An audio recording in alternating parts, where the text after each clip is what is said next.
quick like a tablecloth? Not quick like a tablecloth. Right. Hello and welcome to Do Try This at Home, brought to you by the Institute of Physics. This is an experiment I call hot water rising, a beautiful way to talk about temperature with your family. The first thing that you're going to need are 4 bottles that are see-through. They can be glass or plastic. The next thing is some cold water from your cold tap and some hot water from your hot tap.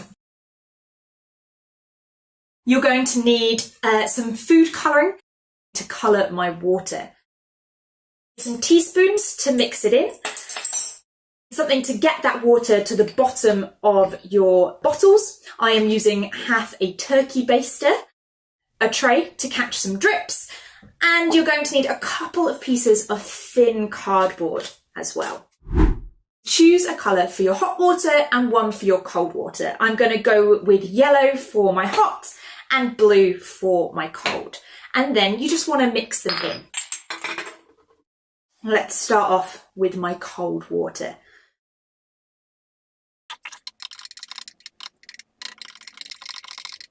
There we go. I'm going to do exactly the same with my hot water.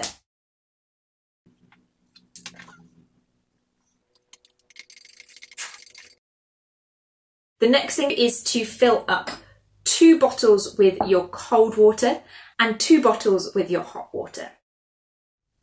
Ah. I've made such a mess. There we go. That's 1. You want to get the bottles as full as possible.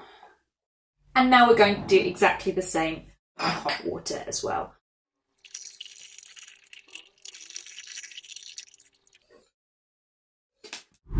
Take a bottle of hot and a bottle of cold. Take your pieces of cardboard, put it on top, and then flip the bottle over, holding the cardboard on top, and balance it on top of the cold water.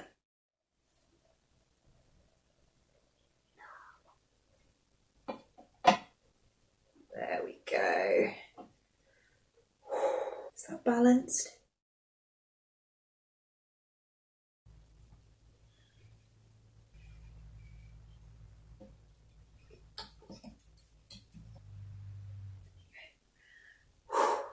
So now we are ready to start the experiment. Sam, can I borrow you for a moment? If I hold these steady, can you slide this little bit of cardboard out of the way? There we go. So if I hold and you slide. Ready? Yeah.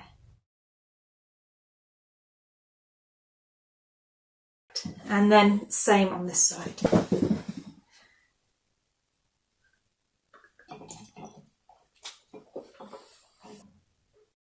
Perfect. Where the hot water was on the bottom and the cold water was on top, the bottles have now almost completely mixed. On the other side, where we've got the cold water on the bottom and the warm water on top, they've stayed in perfect layers. But what's going on here? We've discovered that hot water floats, just like a cork will float to the top of water.